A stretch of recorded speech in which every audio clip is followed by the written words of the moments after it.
TV आपके साथ मैं हूं पंकज रौतेला।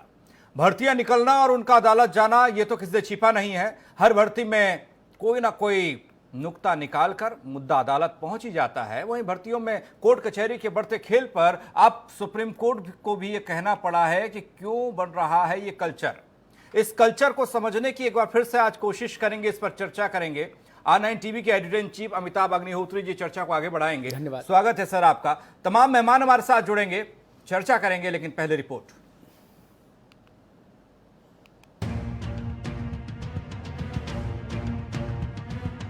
नौकरी और नियुक्तियों का सवाल एक ऐसा अनसुलझा सवाल है कि अदालतें भी इस उलझन में उलझ कर रह गई हैं। इसी कड़ी में देश की सबसे बड़ी अदालत को भी टिप्पणी करनी पड़ गई। कोर्ट ने कहा कि तमाम भर्तियों में आंसर की को चैलेंज करना देश भर में एक कल्चर सा बन गया है। दरअसल 69,000 सहायक शिक्षक भर्ती के आंसर की पर इलाहाबाद हाई कोर्ट की बेंच ने जो फैसला दिया था उसे सुप्रीम कोर्ट में चुनौती दी गई, जिस पर रोक लगाने से भी सुप्रीम कोर्ट ने साफ इनकार कर दिया। इसके बाद सरकार कह रही है कि ये तमाचा है तमाशा करने वालों को। सर्वोच्च न्यायालय ने जिस प्रकार से 69,000 छात्रों की भर्ती के विषय में अपना जो आदेश दिया है वह ऐसे लोगों के मुंह पर करारा तमाचा है जो योगी आदित्यनाथ जी की सरकार को बदनाम करने की कोशिश कर रहे हैं। बीते 15 वर्षों में शायद ही ऐसी कोई भर्ती रही हो जो विज्ञापन से लेकर नियुक्ति पत्र तक बिना लटके, बिना झटके और बिना अटके पूरी हो गई हो। और अब ऐसा हो रहा है इस 69,000 सहायक शिक्षक भर्ती के साथ। इस भर्ती में अब 69 पेंच फंसे हैं। कोर्ट तक को ये कहना पड़ा कि ये कल्चर हो गया है कि सरकार जो है भर्तियों में कहीं न कहीं कोई व्यवधान या तो स्वयं उत्पन्न करती है या ऐसे फैसले करती है जिससे कि व्यवधान नौकरियों की भर्ती में उत्पन्न हो जाए और वो भर्तियां न हो सके। ज्यादातर भर्तियों में यही होता है। भर्ती का विज्ञापन आते ही मामला अदालत का रास्ता देख लेता है और फिर अदालत का ये खेल नियुक्ति पत्र तक जारी रहता है। आलम यह है कि साल 2020 में भी साल 2002 से लेकर 2008 और 2010 तक की भर्तियां भंवर में पड़ी हैं। 3 दशक से कांग्रेस पार्टी सत्ता में नहीं है, चाहे वो समाजवादी पार्टी सरकार रही हो, भारतीय जनता पार्टी की सरकार रही हो या समाजवादी की रही हो, बीएसपी की रही हो। लगातार नौकरियों के नाम पर जिस तरीके से बंदरबाट देखने को मिली, मजबूरन आदमी को न्यायालय की शरण में जाना पड़ा। बहरहाल कभी नौकरशाहों की नीतियां और नियम तो कभी इन अभ्यर्थियों का खुद का अखाड़ा। भर्तियों का आलम यह है कि ज्यादातर अदालत के आंगन में खड़ी दिखाई देती हैं। अब सुप्रीम कोर्ट की कड़ी टिप्पणी के बाद सवाल यह है कि आखिर कोर्ट जाने से कैसे बचे भर्ती। Bureau report, R9 TV, Uttar Pradesh, Uttarakhand.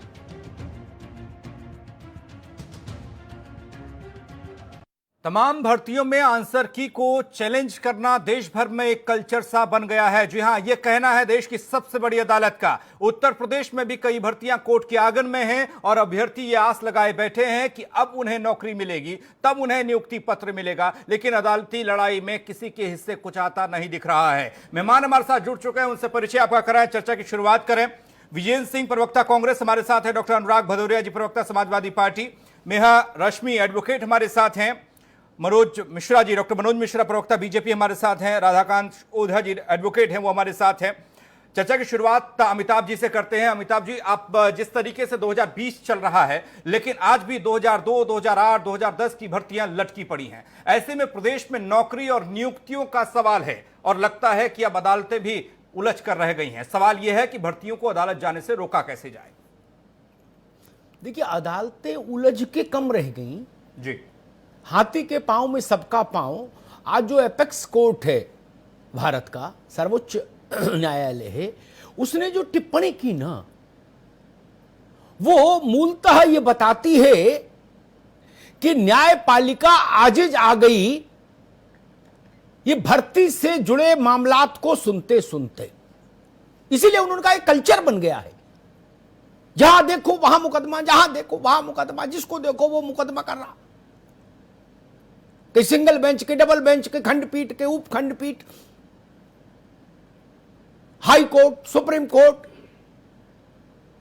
Review petition, modification petition, SLP, कोई उपबंध छूटा नहीं कानून का जो उत्तर प्रदेश में भर्तियों के लिए इस्तेमाल हो गया। कानून के तर्कश में जितने भी तीर हैं, उत्तर प्रदेश की 15, 20, 25 भर्ती पिछले 1.5 दशक की जितनी है, वो सब उन तीरों से घायल होकर यत्र तत्र अदालतों में करा रही हैं। और 10 20 लाख बच्चा जो है, नौजवान जो है, वो स्तब्ध है, निशब्द है, और हर बार उम्मीद की एक हल्की सी किरण पाने के लिए एक टुकड़ा खेत का और गिरवी रख के इलाहाबाद या दिल्ली आ जाता है मुकदमा की तारीख पर। जी, इसलिए सुप्रीम कोर्ट ने कहा, हम तो ये बात बहुत समय से कह रहे हैं, सुप्रीम कोर्ट ने आज कही, तो मुझे लगा इस पर चर्चा करनी चाहिए। मैं इस चर्चा में न तो इस अधिकार पर कोई सवाल उठाने के लिए आया हूं कि आदमी को न्यायिक उपायों का इस्तेमाल करने का जो संवैधानिक अधिकार है, उसका स्वागत है, उस पर कोई सवाल नहीं। मैं तो बिल्कुल अलग मुद्दे पर आज बात करने आया हूं। मैं सारे विद्वान साथियों से आज ये समझने की कोशिश करूंगा कि भाई अगर यही अनंत काल तक कल्चर चलता रहा तो 2007 की भर्ती भी कोर्ट में है, 2019 की भर्ती भी कोर्ट में है, और 20 की भी कोर्ट में है। ठीक, अब टाइम आप जोड़ लीजिए, 7 से लेके 2020 तक सारी भर्तियां कोर्ट में हैं। अगर यही चलन चलता रहा तो उत्तर प्रदेश को सरकारी काम करने वाले कर्मचारी, चाहे वो अध्यापक हो, बीडीओ हो, आबकारी सिपाही हो, किसी भी स्तर के कर्मचारी हो, वो कहां से मिलेंगे? क्या उनके लिए जापान से भर्ती होगी? हॉलैंड वाले भर्ती करके भेजेंगे जहाज से? चाइना वाले भेजने, चाइना से तो अब चलो लड़ाई हो गई, अमेरिका वाले भेजेंगे? ये सूडान से आएंगे? क्या करेंगे? अगर यही चलता रहेगा अनंत काल तक तो समाधान का बिंदु कहां से मिलेगा? 2 लाख से ज्यादा, मेरी बात को फिर सुनिए, 2 लाख से ज्यादा उत्तर प्रदेश की बेसिक शिक्षा के स्कूलों में अध्यापकों की रिक्तियां हैं और भर्ती कोई किसी की होने नहीं दे रहा। वो कह रहा सिंगल बेंच लो, डबल बेंच, डबल बेंच लो सुप्रीम कोर्ट, आओ जी ठोको ताल, और दे मुकदमा, दे मुकदमा, दे मुकदमा, एक से निपटे दूसरी, दूसरे से निपटो तीसरी, तीसरे से निपटो चौथी। लगता है एक लिस्ट बना ली है कि भाई हमको इसमें 700 मुकदमे करने हैं इस भर्ती में, तो एक एक करके करेंगे, चलो आओ, ताकि 1400 दिन तो कहीं गई नहीं। बिल्कुल, कितनी भी जल्दी अदालतें काम करें, युद्ध स्तर पर रोबोट भी बन जाए रजिस्ट्रार ऑफिसेस, तब भी बोले जी इस भर्ती में ये क्यों है, ये क्यों लिखा है, अरे राजाज्ञा क्यों है, फलाना क्यों है, ढिकाना क्यों है, और 100 मुकदमे 69,000 में हाई कोर्ट में मेरे ख्याल से अब तक 35-40 मुकदमे हो गए होंगे। भगवान का आशीर्वाद है आज भी एक हुआ है। और कई ऐसे भी लोग हैं जो अपने अस्त्र छुपा के रखे हैं, वो कह रहे पहले ये निपट लें फिर हम जाएंगे।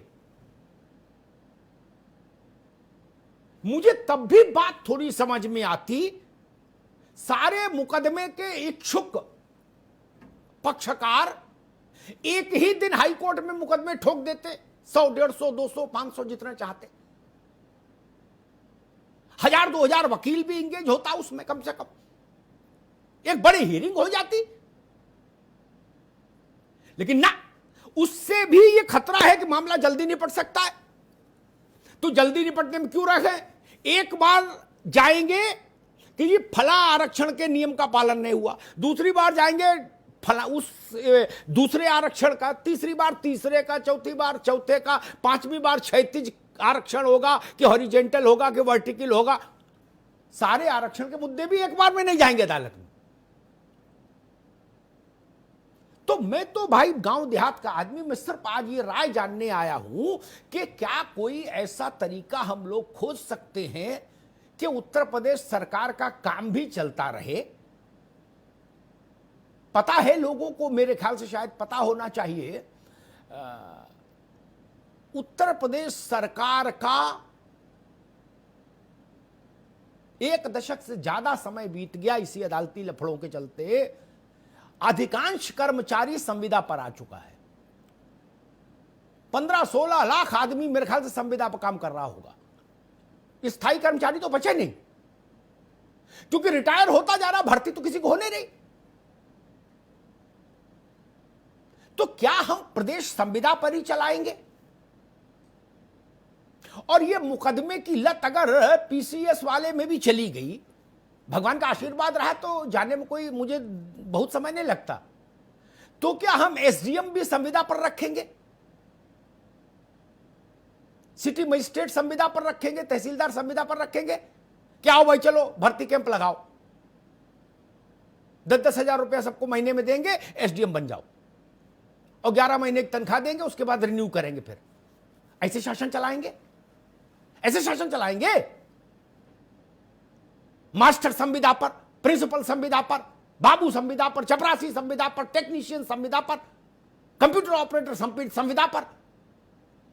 मेरी भविष्यवाणी लिख लीजिए, यही कल्चर रहा तो मनोज मिश्रा और अनुराग भदौरिया, इसी उत्तर प्रदेश में हम लोग देखेंगे पुलिस भी संविदा पर आ जाएगी।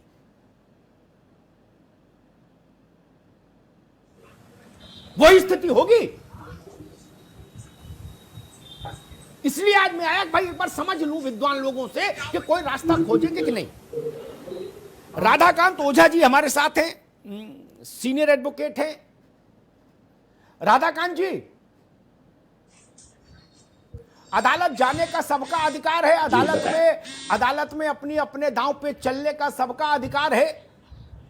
अदालतें कैसे काम करती हैं उस पर सुप्रीम कोर्ट के कुछ चीफ जस्टिस ने, कई मुख्य न्यायाधीशों ने रिटायरमेंट के बाद बड़ी टिप्पणियां की हैं, वो आपको मालूम है, मैं दोहराऊंगा नहीं। तो क्या हम उस अंधी सुरंग में प्रवेश कर गए हैं जहां पढ़िए और पढ़ने के बाद मुकदमा लड़िए और रिटायरमेंट की एज को प्राप्त कर जाइए और वानप्रस्थ पर चले जाइए? राधाकांत जी।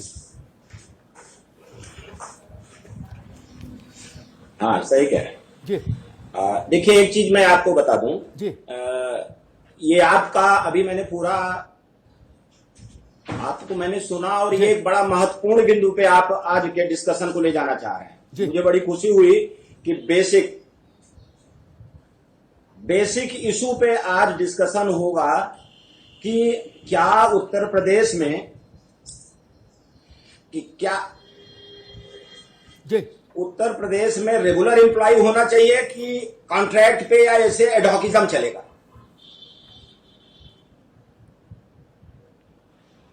महत्वपूर्ण बिंदु यह है कि सिलेक्शन, आप जरा समझिए, मैं स्वतः 2 बार आईएएस दिया हूं, पीसीएस वेटिंग से सिलेक्शन हुआ था।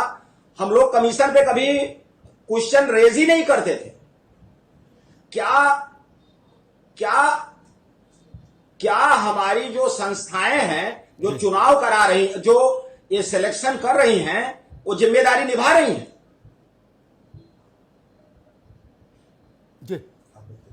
प्रश्न आएगा कि नहीं। सरकार की नीयत ठीक है, सरकार चाह रही है। जो मैंने देखा, आपके मुख्यमंत्री बार बार कह रहे हैं कि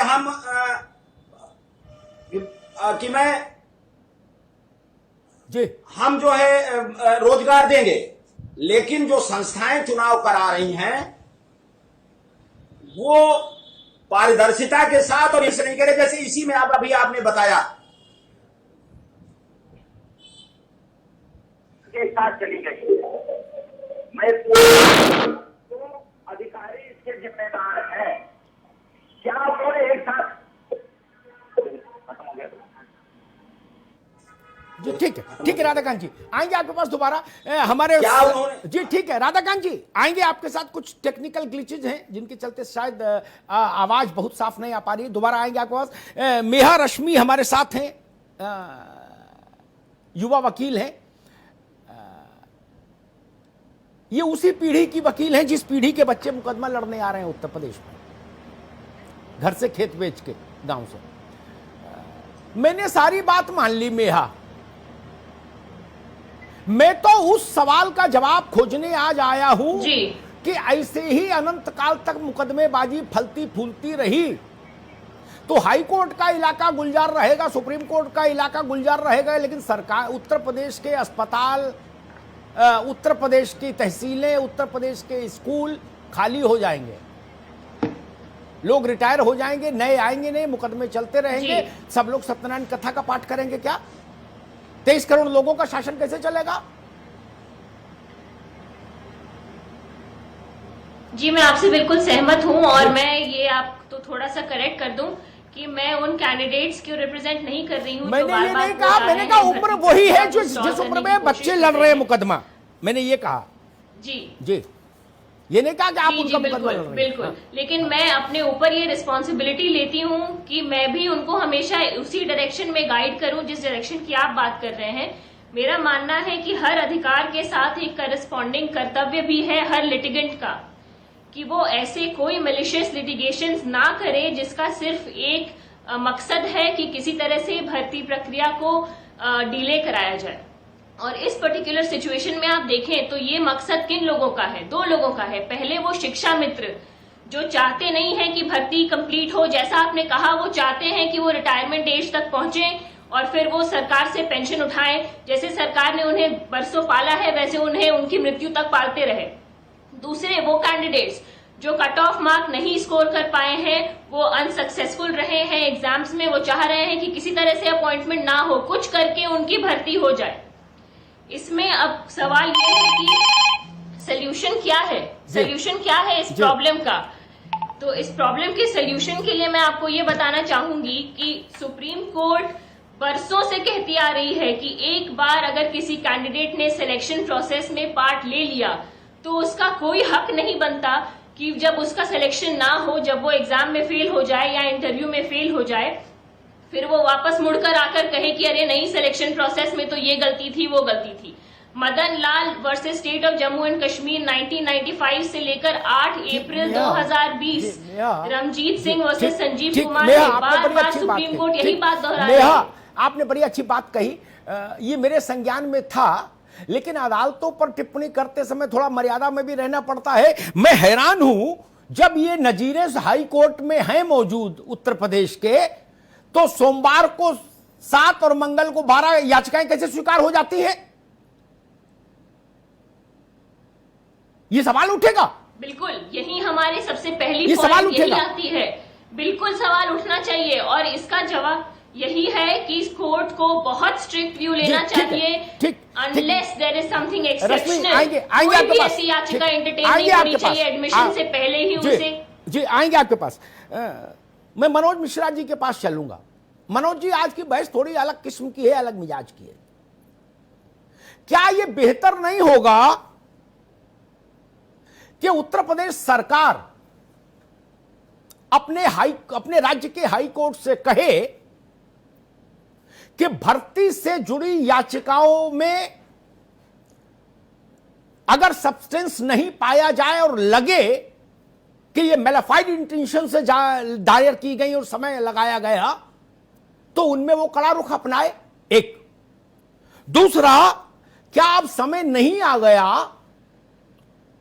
कि अदालतें इसको कॉपी दिखा दो, उसको नंबर ऐसा कर दो, इसको ये फार्म की अनुमति दे दो, ये निर्णय करने की बजाय ये निर्णय भी करना शुरू करें कि जिन लोगों ने, जिन अधिकारियों के चलते भर्ती प्रक्रिया कोर्ट्स के मुताबिक सही नहीं रही, उन अधिकारियों को दंडित करने का अनाउंसमेंट भी करें अपने निर्णय में कि सचिव विशेष बेसिक शिक्षा परिषद 15 साल की जेल, फलाने 10 साल की जेल, परीक्षा नियंत्रक, रासुका, या इससे कम पे कोई बात बन सकती है? मनोज मिश्रा जी, मुझे नहीं लगता। अब कोरोना लास्ट स्टेज में है, वेंटिलेटर में जाना पड़ेगा।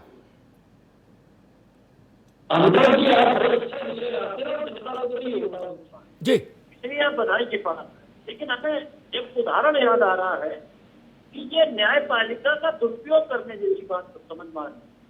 जैसे कि जब PIL शुरू हुई तो सोशल काज के लिए या जस्टिस के लिए अप्लाई करते थे, PIL करते थे। बाद में लोग राजनीतिक तो करने लगे और अपने विरोधियों को निपटाने के लिए करने लगे। तो कई बार माननीय न्यायालय ने, सर्वोच्च न्यायालय ने, उच्च न्यायालय ने PIL कर्ताओं को डांटा बहुत बार। और नहीं, डांटने का टाइम चला गया, डांटने का टाइम चला गया। अब तो 10 लाख रुपया का जुर्माना लगाने का टाइम आ गया भैया। अब डांट से कुछ नहीं होना। बिल्कुल सही कह रहे हैं आप। दूसरी बात, कोरोना के लास्ट स्टेज का मरीज मुलेठी खाने से ठीक होगा क्या? ठीक कह रहे हैं आप, ठीक कह रहे हैं। तो मतलब हम मेंटेलिटी की बात करते जी। हैं। ये भर्ती फसाऊ गैंग है और ये वो लोग इस भर्ती फसाऊ गैंग, मैंने पिछली बार भी आपसे डिबेट में कहा था कि बच्चे इतना पैसा कहाँ लाते, इतने महंगे वकील कैसे करते, ये विषय मेरे दिमाग भर में घूमता रहता है। लेकिन अगर मान लो खेत बेच के करते हैं, किसी कारण करते हैं, तो उनकी आप सोचिए कितनी बेचैनी है। मुझे तमाम 69,000 में से अभ्यर्थी मिले तो बेचैन है, परेशान है, डेढ़ साल से फंसे हुए। हम माननीय उच्च न्यायालय उसमें, उसके बाद सर्वोच्च न्यायालय में जो निर्णय आए वो सरकार के पक्ष में आए। यानी कि सरकार ने जो चीजें करी उसको कोर्ट ने, माननीय सर्वोच्च न्यायालय ने भी अप्रूव किया और उच्च न्यायालय ने भी अप्रूव किया डबल बेंच ने।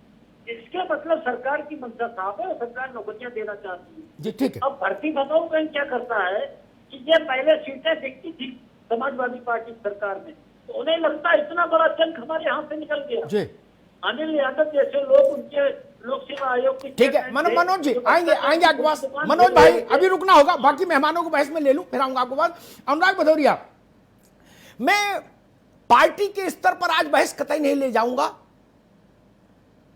इसीलिए जब मामला अनिल यादव की ओर गया, वो समाजवादी पार्टी की ओर जाता, तब मैंने मनोज भाई को भी कहा कि छोड़ दो आज इस विषय को। आज केवल एक ही एजेंडा मेरा, ऐसे ही अदालतों में कुश्ती होती रही तो उत्तर प्रदेश कैसे चलेगा? स्कूल कैसे चलेगी, तहसील कैसे चलेगी, अस्पताल कैसे चलेंगे, सरकारी SDM का दफ्तर कैसे चलेगा, सिटी मजिस्ट्रेट का दफ्तर कैसे चलेगा? क्या हम लोग दरोगा, इंस्पेक्टर, सिटी मजिस्ट्रेट, SDM भी 2-4 सालों में संविदा पर रखेंगे? मैं इस बहस में नहीं जा रहा कि 2007 में कौन था, 12 में कौन था, आज कौन है उत्तर प्रदेश में। यह ट्रेंड कॉमन है। ये स्थिति मुझसे ज्यादा किसने देखी? इसलिए सब वही है। इसलिए पार्टी छोड़कर आज हम सिर्फ ये बात करें कि अगर इसका समाधान नहीं मिला तो क्या हम इसके लिए तैयार हैं कि सिटी मजिस्ट्रेट संविदा वाला होगा, CO सर्किल ऑफिसर पुलिस का संविदा का लड़का होगा और मास्टर और प्रिंसिपल भी संविदा का होगा, क्योंकि वही अदालत से बाहर है, बाकी तो सब अदालत में है। अनुराग जी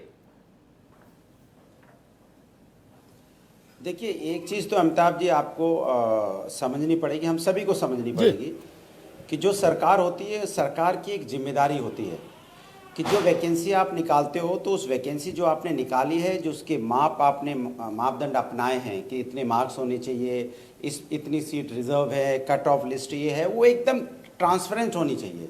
वो अगर ट्रांसपेरेंट होगी और उसको एक बार बता दिया जाए कि ये पैमाने हैं, ये मापदंड है, ये मार्क्स और ये कैटेगरी है और इस कैटेगरी में इतने मार्क्स आएंगे तो आपका सिलेक्शन होगा और इतनी सीटें ये रिजर्व को जा रही हैं, इतनी अनरिजर्व हैं, इतनी ये जो आपने कैटेगरी बनाई है। बट ये आपको बहुत ट्रांसपेरेंट पहले ही बता देना पड़ेगा जब आप उनके फॉर्म को एक्सेप्ट कर रहे हो। और जब आप फॉर्म की स्क्रूटनी कर रहे हो तो स्क्रूटनी प्रॉपर तरीके से कर लो, उसी हिसाब से करो जिस हिसाब से आपने वो मापदंड बनाए हैं।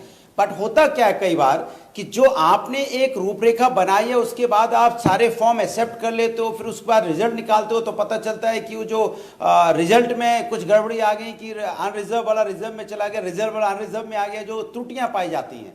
अभी जो त्रुटियां होती हैं इससे एक मौका मिलता है किसको, किसी के साथ अन्याय अगर होता है तो अपने अन्याय के खिलाफ वो आवाज उठाता है। अब वो जो आवाज उठाता है, आपकी बात बिल्कुल सही है, जो अन्याय के खिलाफ आवाज उठा रहा है तो अगर वो सही उठा रहा है तो उसके ऊपर कोई पेनल्टी वगैरह नहीं लगेगी कोर्ट में या किसी तरह सरकार उसके ऊपर कोई एक्शन नहीं लेगी। जो अगर मापदंड के खिलाफ माने बेवजह अगर वो अपील कर रहा है या पीआईएल दाखिल कर रहा है तो उसके खिलाफ एक्शन होना चाहिए। लेकिन दिक्कत ये यहाँ पे ये हो रही है अमिताभ जी कि सरकार पहले ट्रांसपेरेंसी नहीं रखती है। सबसे पहले बोलती है कि हम जीरो टॉलरेंस और ट्रांसपेरेंसी। अनुराग जी ठीक है, ठीक है, ठीक है अनुराग जी, ठीक एग्जाम के पहले रुको एक सेकंड, विजयन भाई को बहस में ले लो। ठीक है अनुराग जी, अनुराग भदौरिया एक मिनट रुको भाई, विजयन भाई को बहस में ले लो। अनुराग बाबू, मैं आज दूसरे मूड में था, आप लोग भैंस को खींच के वहीं खूंटे से बांध देते हो। 2007 की भर्ती अदालतों में है, कौन था सरकार में? 8 की भर्ती अदालतों में है, 9 की भर्ती अदालतों में है, 20 तक की भर्ती अदालतों में है, सब रह लिए। हमने सारे दूल्हा देखे और सारी बारातें देखी, सब रह लिए सरकार में। अजीत सिंह को छोड़कर सभी मुख्यमंत्री रह लिए। उत्तर प्रदेश में कौन नहीं रह लिया? अमिताभ जी, मुलायम सिंह जी रह लिए, मायावती जी रह लिए, अखिलेश जी रह लिए, जो कौन आज बचा की है? सरकार है उसको तो पता ही नहीं चल रहा है कि हम एग्जाम ले किसका रहे हैं। ठीक है, ठीक है, रुको रुको भाई, इसी मैं समझ गया, वही गलत है। इसी मान इसका क्या उपाय है बताइए? इसी कम से कम आप यूजी से कंसर्न कर लीजिए ना कि उसका रिजल्ट कैसा होगा, उसकी आंसरशीट क्या होगी। तब तक मुकदमेबाजी को खाद पानी मिलता रहेगा। ठीक है अनुराग, चलेगा बताइए, रुकना होगा। विजय 10 सिंह, लाख रुपए दे के आप भर्ती करवाएंगे तो कोर्ट जाएगा। विजय सिंह, मैं फिर उस बात को बता दूं जो बात अनुराग कह रहे हैं। जी सर, 2-2 लाख की भर्ती क्वैश कर हो गई अदालतों से। क्या 2 लाख सिपाही भर्ती हुए थे? मैं उन सब में जाना नहीं चाहता। क्या हुआ था, क्या परिस्थिति थी? एक ही हमाम है और उसमें हम सब खड़े हैं, ये क्यों नहीं मानते? बिल्कुल, भारतीय जनता पार्टी हमाम में खड़ी है। उसने जीरो टॉलरेंस की बात की थी, उसने बोला था अच्छा, आपने ये कहा था भ्रष्टाचार करेंगे। भ्रष्टाचार मुक्त सरकार है, ठीक है, रुकिए। 5 लाख रुपए देके आप भर्ती करवा रहे हैं। अरे ठीक, यहाँ पे आप लगातार एक ही परिवार के 4 एक मिनट रुको, अरे भाई रुको अनुराग बाबू, 50 एक समय अनुराग जी की आवाज अभी बंद करिए, विजय सिंह के पास बात करेंगे। विजयन जी, क्या होना चाहिए उत्तर प्रदेश में? मेरा सवाल सिर्फ इतना है। जी सर,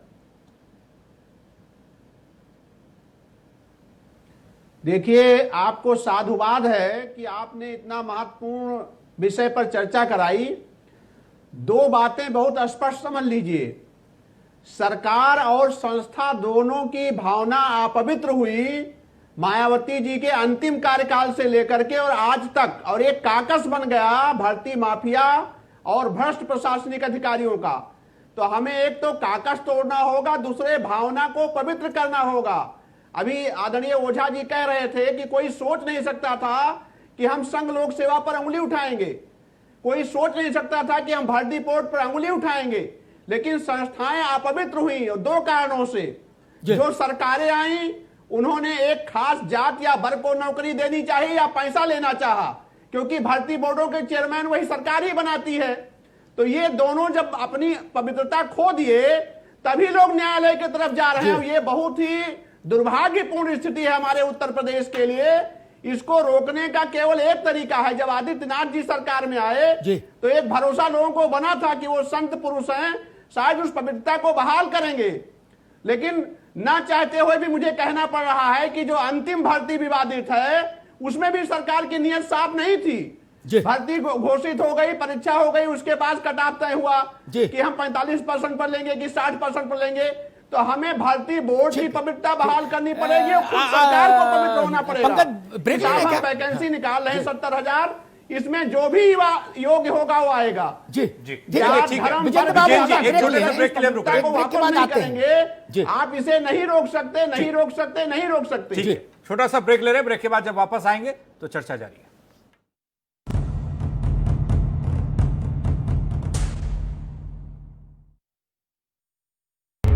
चुनौतियां जब जब भी आईं, हर बार हम लड़े हैं। कदम थम गए थे जो, वो फिर से चल पड़े हैं।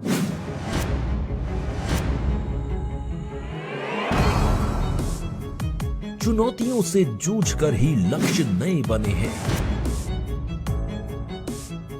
हर काम हो समय पर, इसके लिए हर दिन लड़े हैं। हर एक जरूरतमंद की निभाई है जिम्मेदारी।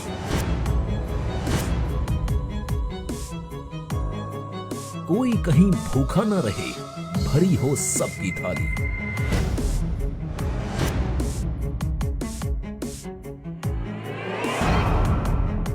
जो नागरिक अपने घर लौटे उनकी राह आसान बनाई।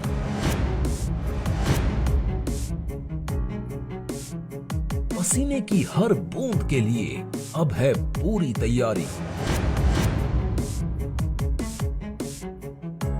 आए विपत्ति तो भी स्वाभिमान से जीने का अधिकार हो। मायूसी ना हो कहीं पर, हर चेहरे पर मुस्कान हो।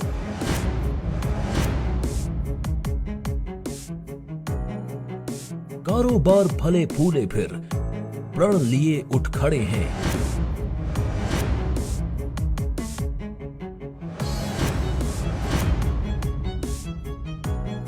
आत्मनिर्भर प्रदेश का संकल्प लिए चल पड़े हैं।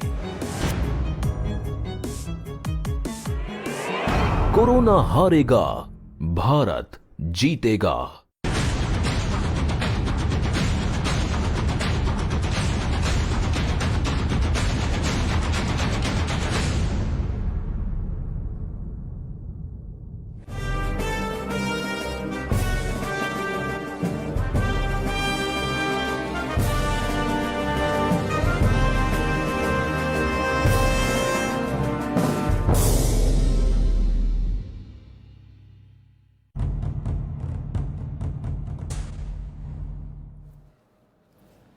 तो बात चल रही है भर्तियों को लेकर और भर्तियों का बार बार कोर्ट में पहुंच जाना। अमिताभ जी के बाद सीधे हम चल रहे हैं। अमिताभ जी प्लीज।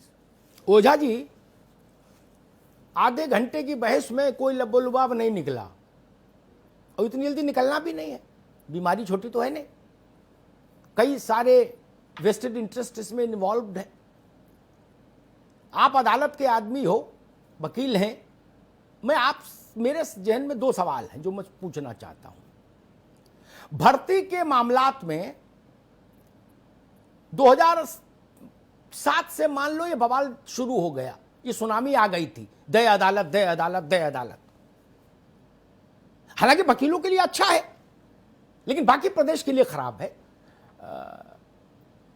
कभी अदालत ने ऐसा फैसला क्यों नहीं किया जो सब लोग कह रहे हैं कि भाई जो नियामक संस्था है वो गड़बड़ करती है। अदालत तो इस बात के लिए इंपावर्ड है, मेरे सवाल को गौर से सुन लीजिएगा, इंपावर्ड है कि वो कहे फला परीक्षा निरीक्षक के खिलाफ गैंगस्टर लगाओ, जेल भेजो, 48 घंटे के भीतर कंप्लायंस रिपोर्ट दाखिल करो। फला बाबू को, फला कलेक्टर को, फलाने को, परीक्षा आयोजक को जेल भेजो और 24 घंटे में आके कंप्लायंस रिपोर्ट चीफ सेक्रेटरी दाखिल करे। अगर ऐसा किया होता तो आज ये बीमारी नहीं होती। 2007 से अब तक तो 1700 फैसले हो चुके। आज तक मैंने नहीं सुना कि अदालत ने कहा हो। अदालत ये तो कह देती है कि फला आईएएस अधिकारी को पश्चिमी उत्तर प्रदेश में तैनात मत करो। अरे भाई क्यों? ये तो आप बता देते हो। संजय शरण और कौन थे अखिलेश जी के समय में, बोले जी इनको पश्चिमी उत्तर प्रदेश से बाहर फेंको, वो भी अप्रत्याशित फैसला था। लेकिन ये कभी नहीं कहते कि फलाने आयोग के चेयरमैन को जेल भेज दो और गैंगस्टर लगाओ। प्रक्रिया सीमित हो जाए, भयव्राप्त हो जाए, अधिकारियों को समझ में आ जाए कि सरकारें बचाना भी चाहे तो अदालतें बचने नहीं देंगी, जेल भेज देंगी। ऐसा क्यों नहीं करते? हेलो जी, आप जरा मैं आपको बता दूं जी, न्यायालय सदैव संस्थाओं का सम्मान करती है, लेकिन आप हरियाणा और महाराष्ट्र में देख लें कि चेयरमैन जेल गए थे। महाराष्ट्र और जापान में, हम तो उत्तर प्रदेश की बात कर रहे हैं ओझा जी। महाराष्ट्र की बात बाद में करेंगे, जब कभी करेंगे तो चर्चा करेंगे। मैं उत्तर प्रदेश में बता रहा हूं। जी आज आप उत्तर प्रदेश में, आपको याद होगा कि इसी इलाहाबाद हाई कोर्ट ने अनिल यादव जो यूपी पब्लिक सर्विस कमीशन के चेयरमैन थे, उनके खिलाफ कहा गया। सीबीआई इंक्वायरी चल रही है, सरकार को जवाब देना चाहिए कि आज तक उनके खिलाफ कार्रवाई क्यों नहीं। इस पर मैं नहीं प्रश्न कर रहा हूं। देखिए, हाई कोर्ट की अपनी एक लिमिटेशन है, जिसके तहत सुप्रीम कोर्ट के तहत वो क्वेश्चन के मामले में एक्सपर्ट की ओपिनियन लेते हैं। मैं एक चीज कहना चाहता हूं कि सरकार या इसके जो अधिकारी हैं, एक्सपर्ट ओपिनियन या अगर प्रोविजन गलत पाया जाता है तो उनके खिलाफ सरकारें कार्रवाई क्यों नहीं करती आज तक? ठीक है, नहीं, मेरा सवाल ये नहीं था। आप सेकेंडरी बोर्ड में चले जाइए, ओझा आप जी अभी एक मिनट, इसी नियामक में चले जाइए। ठीक है ओझा जी, पिछली बार मेरा सवाल ये नहीं है, आप मेरा निवेदन सुन लीजिए। मेरा सर एक सेकंड सुन लो महाराज। आपका वकीलों का जो पक्ष है इस मामले में वो तटस्थ पक्ष नहीं है, क्योंकि वो उनके प्रोफेशन का हिस्सा है। इसलिए मेरा सवाल सुनना बहुत जरूरी है इस वक्त। मेरा प्रश्न ये है, हम कह रहे हैं सरकारें नहीं मानी, पिछले 15 साल की सरकारों ने अदालतों की बात नहीं मानी, इनने तो कहा न्याय करो, नहीं हुआ, मान लो, हमने मान लिया। तो अदालतों ने पलटकर चीफ सेक्रेटरी को तलब क्यों नहीं कर लिया और कहा इनको 24 घंटे के लिए हिरासत में भेजो? अदालतें तो ऐसा करती हैं, टोपी लगा के अधिकारी ना आए तो अदालत कहती इसको 24 घंटे हिरासत में भेज दो, तब तो ना कहे। और इसमें कह दिया हमने तो सरकार को लिख दिया था कि भाई कार्रवाई करो, 25 साल हो गए अब नहीं की तो हम क्या करें? ये कोई तर्क नहीं हुआ। इसी के पिछली वाली भर्ती में आपके नियामक के प्राधिकारी कोर्ट में 5-5 दिन खड़े थे, उनसे सारी बातें कही। जब वहां से आदेश होता तो पुनः गलत करते हैं। इनके खिलाफ कार्रवाई क्यों नहीं की जा रही सरकार के पास? करनी चाहिए। ठीक हो जाए, समझ गया आपकी बात, ठीक है, ये चीज आप समझ लें। हाँ, मैं समझ गया, सब समझ गया महाराज, रुको। अगर हाईकोर्ट काम करेगी समझ तो गया उनके लिए- मैं रश्मि, मेरा सवाल वही बड़ा कॉमन मैन का सवाल। अगर मैं मान लीजिए हाई कोर्ट हूं और मुझे लगता है कि फला ऑफिशियल ने करप्ट प्रैक्टिसेस को अंजाम दिया, तो मैं सरकार को कंपेल कर दूंगा कि एक टाइम फ्रेम के भीतर इनको निरुद्ध करके इन धाराओं में हमको कंप्लायंस दाखिल करिए। कोई सरकार कैसे उससे बाहर भाग सकती है? Tell me. मैंने हाई कोर्ट के स्ट्रक्चर्स नहीं देखे। बिल्कुल, अगर अदालत चाहे तो चिट्ठी लिख दी, अगर बोले भाई देख लो, डायरेक्शन बिल्कुल सरकार को इशू कर सकती है। आपका जो सवाल है अमिताभ जी, जो मैं समझ रही हूँ कि क्या इस प्रॉब्लम का सलूशन क्या है। प्रॉब्लम से तो हर कोई वाकिफ है कि दिक्कत क्या हो रही है। हाँ। अब हम इस बहस में ये इस अंजाम पर आना चाह रहे हैं कि इस प्रॉब्लम का सलूशन क्या है। ठीक बात। तो मेरे अनुसार माय 2 सेंट्स आर दैट इसमें एक पार्टी मिलकर कुछ नहीं कर सकती, सबको एक साथ काम करना पड़ेगा।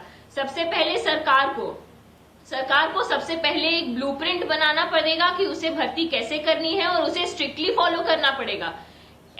ऐसी सिचुएशन होनी ही नहीं चाहिए कि कोई कैंडिडेट कोर्ट जाकर कह सके कि आपने इस सवाल का जो जवाब आंसर की में दिया है वो गलत है। कैसे हो सकता है ऐसा? लाखों लाख कैंडिडेट्स की भर्ती हो रही है और आप 100 क्वेश्चन ठीक नहीं बना पा रहे हैं। दूसरी चीज, कोर्ट्स को इस इशू में बेहद स्ट्रिक्ट होना पड़ेगा, बेहद कॉस्ट डालने पड़ेंगे लिटिगेंट्स पर जो फ्रिवलेस लिटिगेशंस लेकर आते हैं। तीसरी चीज, लिटिगेंट खुद, जो मेरे फेलो डिबेटर ने कहा कि सोच को पवित्र करना पड़ेगा। हर लिटिगेंट जो अपनी मतलब की बात लेकर आ रहा है, जो लार्जर स्कीम में थिंग्स नहीं देख पा रहा है कि सरकार सफर कर रही है, प्रदेश सफर कर रहा है, कंट्री सफर कर रही है। स्कूल्स में टीचर्स नहीं है, बच्चों की एजुकेशन नहीं हो पा रही है, पुलिस में कांस्टेबल नहीं है, देश की रक्षा नहीं हो पा रही है। लिटिगेंट को अपनी सोच पवित्र करनी पड़ेगी, तभी इस मुश्किल में जो हम सब फंसे हैं उस मुश्किल का कोई उपाय निकल सकता है। आपने बड़े अच्छे सुझाव दिए, लेकिन मैं आपके तीसरे सुझाव को इस आधार पर उससे अपनी की सहमति नहीं व्यक्त करता हूं, क्योंकि वो जो प्रतिभागी है ना, उसके पास जो चश्मा है उसमें सिर्फ उसको अपना दिखता है कि भाई मेरा हो जाए तो ठीक, मेरा नहीं हुआ तो बेकार।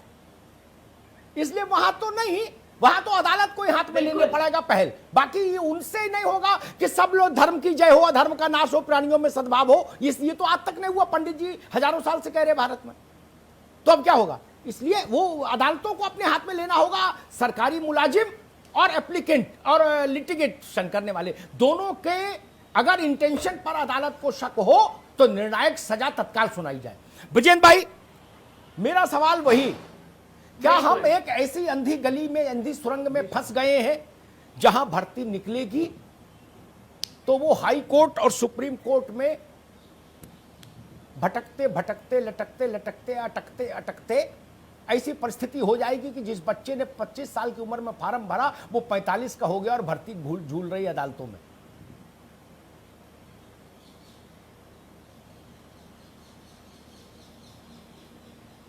देखिए, सबसे बड़ी बात तो ये है आदरणीय अग्निहोत्री जी जी कि भर्ती बोर्ड के चेयरमैन या परीक्षा नियंत्रक को जिम्मेदार मानते हुए हमें जेल भेजना होगा, जो आप कह रहे हैं निश्चित तौर पर भेजना होगा। और जो पिटीशन लेके जा रहे हैं उनको भी अगर पिटीशन में दम नहीं है तो उन्हें दंडित करना होगा, क्योंकि हमसे, सरकार से और पॉलिटिकल पार्टियों से पवित्रता की आशा करना शायद अब व्यर्थ जैसा हो रहा है, क्योंकि 2007 से 3 सरकारें आ चुकी, लेकिन कोई पार्शियलिटी में कोई अंतर नहीं आया। 1% 2% में नहीं जाना चाहता, मैं किसी पार्टी का नाम भी नहीं ले रहा हूं, लेकिन ये सारा सवाल हमारी ही पवित्रता का है। अब हम पवित्र नहीं हैं और हम मुख्यमंत्री हैं, तो अब जो काम हम नहीं कर पा रहे हैं, हालांकि न्यायिक सक्रियता लोकतंत्र के लिए घातक है, लेकिन और कोई विकल्प नहीं बचा है अब जो आप कह रहे हैं उसके अलावा कि हम भर्ती बोर्ड के चेयरमैनों को जेल भेजें, परीक्षा कंटिन्यू रहे। अनुराग भदौरिया, ठीक है, तुरंत उनको जेल भेजिए। ठीक है विजन भाई, ठीक है, नहीं बना पा रहे हैं, समय कम है, एक तो आप परीक्षा नियंत्रक बनने लायक नहीं है। जी ठीक विजन भाई। अनुराग भदौरिया, क्या आपको ऐसा लगता है कि अगर आज से 1 दशक पहले से सरकारों ने, और अगर सरकारें मान लीजिए उसमें कुछ अपने राजनीतिक हितों के चलते हीला हवाली भी करें, तो अदालतों ने अगर इस पर कमर कस ली होती कि जिसने परीक्षा कराई उसकी परीक्षा में गफलत पाई जाएगी तो जेल जाए बिना बचोगे नहीं, चाहे किसी आका का हाथ हो, तो अब तक मेरे ख्याल से 100, 200, 500 बड़े लोग जेल चले गए होते, और भगवान का नाम लेके रूह कांपती परीक्षा में गड़बड़ी करने की। नहीं, एक भी जेल नहीं गया। बहुत हुआ, विभागीय जांच हो गई, विभागीय जांच का किसी को पता ही नहीं लगता क्या हुआ। अनुराग जी, वही 20 उदाहरण तो मैं गिना दूं पिछले 15 साल के, 15 साल के 20 उदाहरण मैं गिना दूं। भ्रष्ट से भ्रष्ट अधिकारी मौज लेते रहे, भ्रष्ट से भ्रष्ट, जिनके बारे में जग जानता था। दिक्कत यह है अमिताभ जी, अमिताभ जी, दिक्कत यह है कि जब भी प्रेजेंट की बात होती है तो हम इतिहास में जाने की कोशिश करते हैं, इसीलिए हमारे देश में सुधार नहीं हो पा रहा है। हम कोई भी घटना घटती है तो हम पीछे देख के, उस पीछे का उदाहरण देख के नई जो घटना है उसको दबा देते हैं, इसीलिए हमारे यहाँ पे समस्या हमेशा खड़ी रहती है। अब देखिए, जो घटना अभी घटी है, जो लास्ट भर्ती हुई है 69,000 की, अब इस पे अगर सब लोग, अगर सरकार इस पे ही मजबूती से एक्शन ले लेती कि भाई कौन वो अधिकारी हैं, कौन वो नेता हैं जिसमें उन्होंने इन्वॉल्व है, या कोर्ट उस पर संज्ञान ले ले भाई कौन नेता है, कौन अधिकारी है, ये नेक्सस कौन सा है, और उसको सरकार उजागर कर देती और उनको पकड़ के जेल में डाल देती टॉप लोगों को। भाई ऐसा तो हो नहीं सकता कि ये कोई छोटे लेवल के नेताओं से, छोटे लेवल के कार्यकर्ताओं से इतनी बड़ी चीज हो जाएगी कि भाई आप 5 लाख 10 लाख दे दोगे और हम आपको भर्ती दे देंगे, टेंडर भी दिला देंगे, सारा काम हो जाएगा और आपका नाम भी आ जाएगा और आपके राष्ट्रपति का नाम नहीं पता होगा और 150 में 145 आ जाएंगे। तो ऊपर से नीचे तक चली होगी ना बात ये। तो ऊपर से नीचे तक के लोगों को अगर आपने पकड़ लिया होता, पकड़ के उनको सजा दे दी होती, तो शायद ये जो आप कह रहे थे ना, ये प्रोसेस यहीं रुक जाता। लेकिन सरकार चूंकि बात तो करती है लेकिन अपना हित साधने में लग जाती है भारतीय जनता पार्टी की सरकार। कहती है ना कि हम बात करेंगे, यहाँ भ्रष्टाचार नहीं होगा, हम भ्रष्टाचार मुक्त बनाएंगे, क्या कहते हैं, 0 टॉलरेंस होगा। लेकिन 0 टॉलरेंस होता तो आप तुरंत उजागर करते, जेल डाल देते। तो नहीं हुआ ऐसा ना। कैसे हो गई हिम्मत लोगों की, भाई एक परिवार के 3-3 4-4 लोग भर्ती हो गए और आपकी जो आंसर सीट है, उसका जो आंसर है जिसने बनाया उसको सजा दे देते कि भाई जो आपने इतने लाखों लोगों का एग्जाम हो रहा है, जो आपने आंसर सीट बनाई है उसमें अगर आंसर गलत है या कंफ्यूजन वाला है तो क्वेश्चन डाला क्यों आपने? अगर डाला तो आपको पहले इसकी एक कॉन्सेंस बना लेना चाहिए। इसका जवाब ये होगा। अनुराग, समय की कमी है, मैं मनोज मिश्रा के पास चलूंगा। लेकिन सरकार स्टॉप करना नहीं चाहती, करप्शन का बढ़ावा देना चाहती है, आपने बात अच्छे से रखी। अनुराग जी रुकना होगा, रुको भाई। मनोज जी, मेरा प्रश्न फिर वही, इस अंधी सुरंग से हम बाहर निकलेंगे या नहीं, या हम लोग इसको नियति मान के स्वीकार कर लें कि भाई यहां तो ऐसे ही चलेगा। जैसे ट्रक के पीछे लिखा होता है, गाजियाबाद से मुजफ्फरनगर की साइड जाओ तो लिखा होता है यूं तो ऐसे ही चलेगी, यूं तो ऐसे ही चलेगी। मान ले ये सुधार का कोई उम्मीद रखे। देखिए अमिताभ जी, उम्मीद पर दुनिया कायम। अच्छा, पहली चीज ये है। दूसरी महत्वपूर्ण बात बता रहे हैं कि भर्ती को कब से हमें लग रहा है पिछले 15 सालों से, 10 सालों से, 12 सालों से, 2007 से आप बता रहे हैं। तो ये ब्रिजेश जी ने जो बात कही थी कि भर्ती बोर्ड की विश्वसनीयता का सवाल है, और जैसा कि अनुराग भदौरिया अभी भारतीय जनता पार्टी सरकार पर आरोप लगा रहे थे, इन्हें बताना चाहता हूं कि इनकी सरकार में कोई भर्ती बोर्ड ऐसा नहीं था जितने जातपात, भाई भतीजावाद, परिवारवाद, क्षेत्रवाद या रुपए लेके भर्ती था। और उसका प्रमाण है ये कि माननीय उच्च न्यायालय ने, सर्वोच्च न्यायालय ने के ज्यादातर भर्ती बोर्ड के अध्यक्ष और चेयरमैन हटाए और उनको बेदखल किया। इसका अनिल यादव बेस्ट उदाहरण। दूसरा, इनकी सरकार में एक वाइस चांसलर हुआ करते थे सीएसए में, मुन्ना सिंह करके, उनको करीब 50 भर्तियां कर दी और उन्होंने 100 लोगों से रुपए ले लिए। तो इस बात का टेप हुआ था, टेप बरामद हुआ था लेन देन का, और उसके आरोप में तत्कालीन राज्यपाल श्रीमान राम नाईक जी ने उन्हें हटाया था। इन्हीं गिरफ्तार में था। ये जो चलो ठीक, अब क्या करना है मनोज जी, अब क्या होना चाहिए वो बताओ, अब क्या करना है? एक बात हो कि राम राज्य का प्रवचन राम ही दे सकते हैं, रावण राम राज्य की कल्पना करें, ये तो बेकार की बात है। तो भारतीय जनता पार्टी की सरकार में जो ये प्रश्न गलत आ गए की बात है, कोर्ट ने नहीं माना, किसी ने दायर किया, कोर्ट ने नहीं माना, भ्रष्टाचार के किसी मामले पर कोर्ट ने संज्ञान नहीं लिया।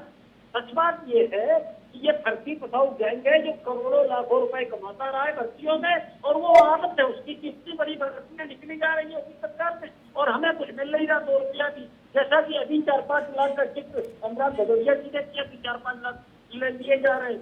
तो ये एक उदाहरण बता दें कि भर्ती बोर्ड के किसी सदस्य 4 लाख रुपए दिए हो, ऐसा नहीं है। सच बात ये है कि उत्तर प्रदेश की जो ट्रेंड चल रहा है पिछले 2017 से, ये भर्ती आयोग विश्वसनीय नहीं है। ठीक है मनोज जी, मैं एक छोटा सा उत्तर राधाकांत जी से लूंगा, वो कुछ कहना चाह रहे हैं, मैं फिर बाइंड अप करूंगा इस चर्चा को। राधाकांत जी जल्दी से कहिए अपनी बात। जी, 2 बातें मैं कहना चाह रहा हूं। एक चीज है जो आपने कहा कि इससे कैसे हम निभर सके, तो उसमें मैं आपको बता दूं कि अगर state government chief justice of Allahabad high court से रिक्वेस्ट करे कि रिक्रूटमेंट के संबंधित किसी सारे मुकदमे एक जज के यहां फिक्स हो जाए, उसको सुनवाई करे, और इसको ये मैटर अगर रिक्वेस्ट करने पे कि ये महीने 2 महीने में डिसाइड हो जाए तो सारा प्रकरण निस्तारित हो जाएगा जी। दूसरी चीज मैं बता दूं कि अधिकारियों के प्रति भी, अधिकारियों को भी जिम्मेदारी निभाना पड़ेगा। अपनी जिम्मेदारियों से भागने पे ये सारी स्थितियां आ रही हैं। हम जुडिशरी को क्रिटिसाइज नहीं कर सकते हैं। अगर आप सोचिए कि जुडिशरी अगर ना इंटरफियर करती तो अनिल यादव से लेके आज तक होने वाले भ्रष्टाचार को आप कहां देखते? एक पक्ष तो है ये, मैं मानता हूं इस बात को कि डिले हो रहा है, डिले नहीं होना चाहिए, इसका मैं पक्षधर भी हूं, लेकिन आप इस बात पे जरा ध्यान दीजिए कि अगर जुडिशियल इंटरफियरेंस ना हो तो ये भ्रष्टाचारी लोग लोगों को सिलेक्शन भी देते रहेंगे। इस पर भी आप विचार करें। ठीक है, वक्त थोड़ा कम है। एक मिनट मैं एक छोटी सी रश्मि से मिलूंगी। रश्मि, जांच अच्छी चीज है, लेकिन पूरी नौकरी की अवधि जांच ही चलती रहे, जांच अच्छी चीज है, हर मामले में जांच होनी चाहिए, जांच होती रहे, मुकदमा होता रहे, वकील आते रहे, बहस होती रहे, अदालतें गुलजार रहे, हमारी सब अच्छी चीज है। लेकिन मेरा सवाल है, तहसीलदार के दफ्तर में और स्कूल में पढ़ाएगा कौन? तहसीलदार का काम कौन करेगा? कर्मचारी कहां से आएगा?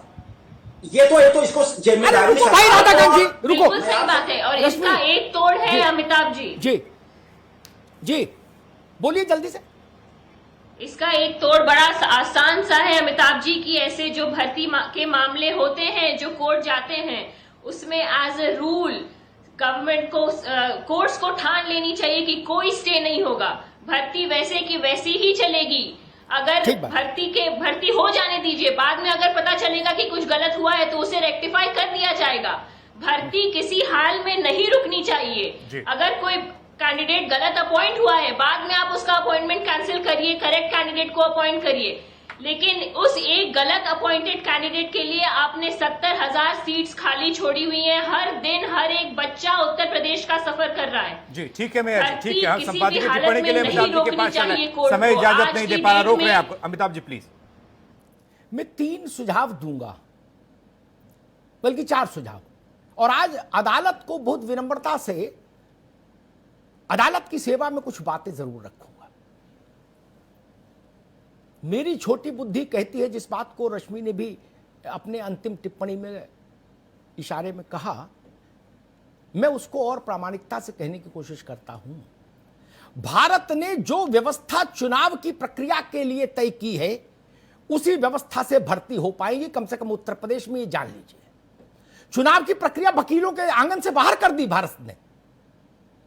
एक बार नॉमिनेशन का नोटिफिकेशन हो गया तो चुनाव परिणाम तक कोई मुकदमा नहीं हो सकता, कितना बड़ा वकील हो, कितना बड़ी अदालत हो। चुनाव हो जाएगा, नतीजा आ जाएगा, उसके बाद पिटीशन लेके आना। अगर ऐसा नहीं करते भारत, हम लोग ऐसा नहीं मानते, तो आपको पता है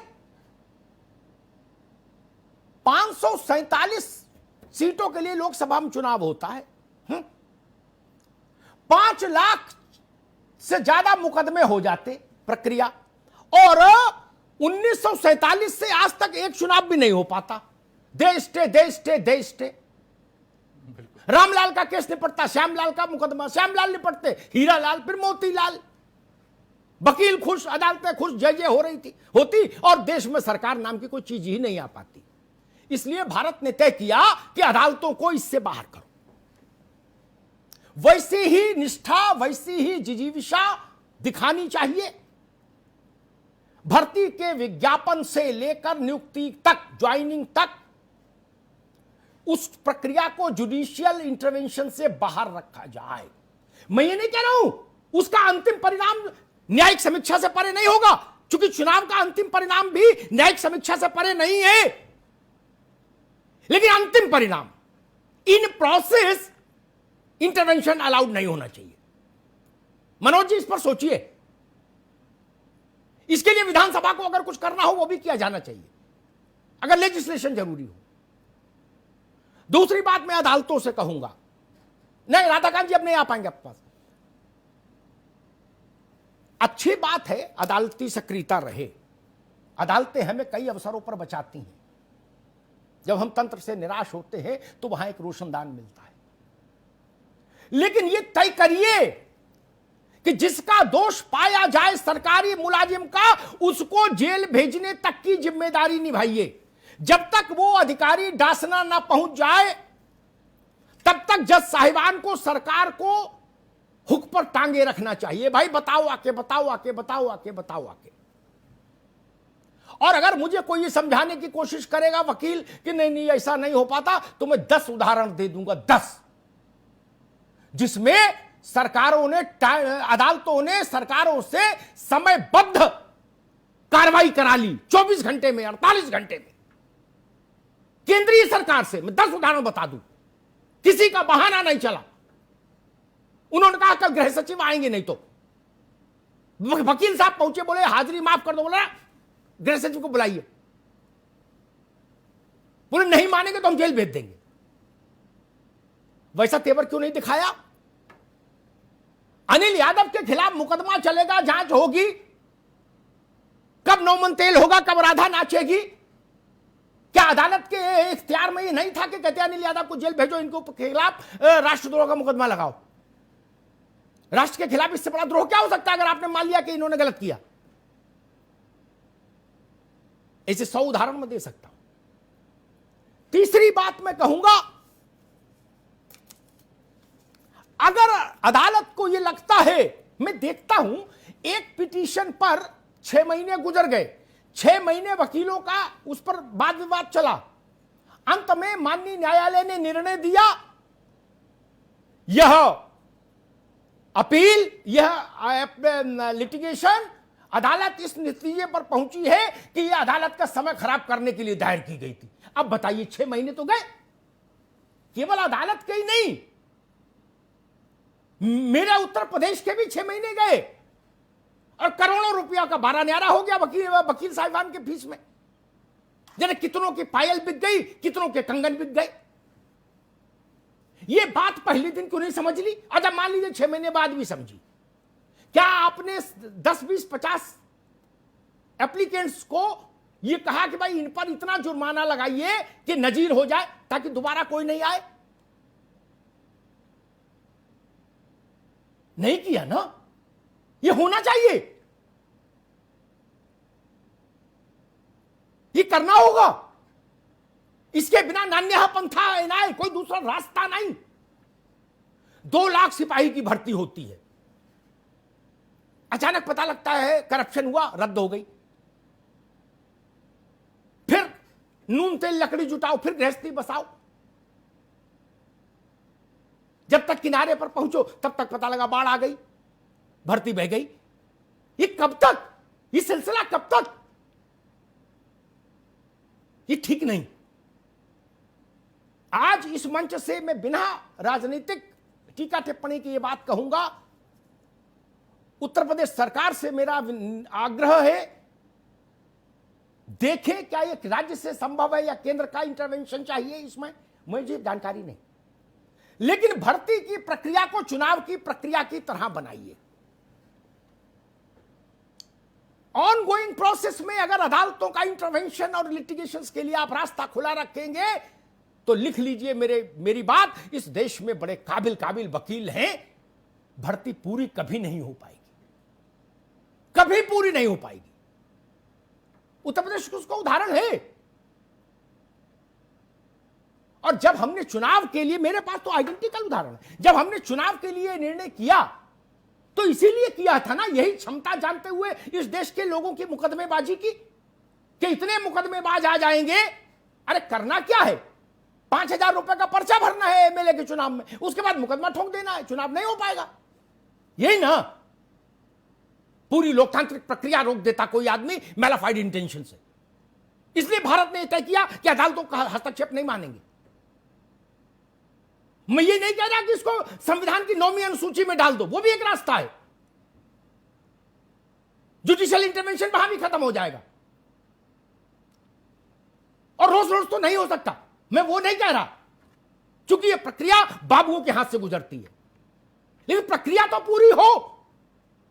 बाद में जिसने गलत किया उसको फांसी चढ़ाइए, उसका घर कुड़क करिए, उसे रिकवरी करिए। लेकिन लाखों लाख बच्चे अधर में झूलते रहे, उनके माता पिता अभिशप्त हो जीने के लिए इन परिस्थितियों में। कोई अपनी मां की आंख का मोतियाबिंद का ऑपरेशन नहीं करा पा रहा, लेकिन वकील को पैसा दे रहा है। कोई अपनी बहन की शादी नहीं करवा पा रहा, शादी करा लिया तो गौना नहीं कर पा रहा, लेकिन मुकदमा लड़ रहा है। यह परिस्थिति बदलिए, कृपा करके परिस्थिति बदलिए।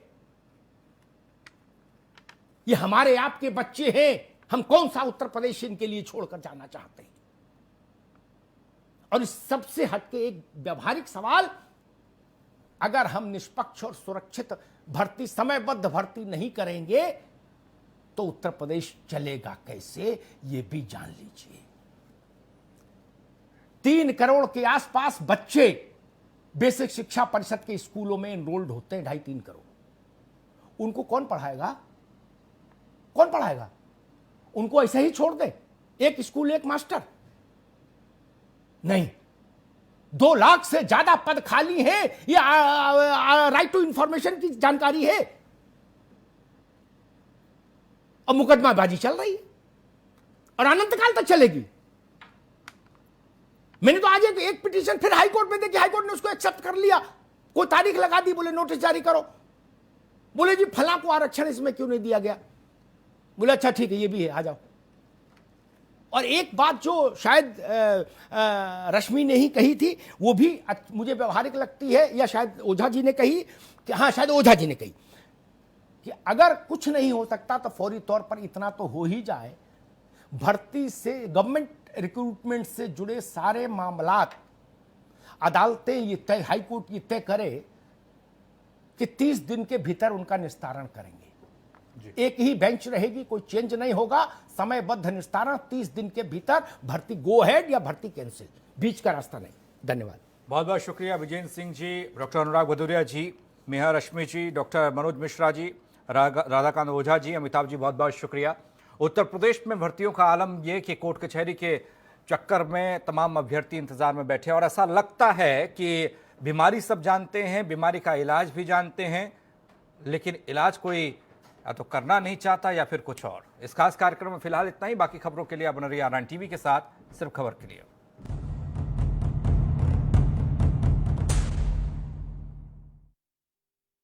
कोई चैनल ना अखबार बताता है, कौन भला असली समाचार दिखाता है? R9 टीवी आर पार दिखाता है।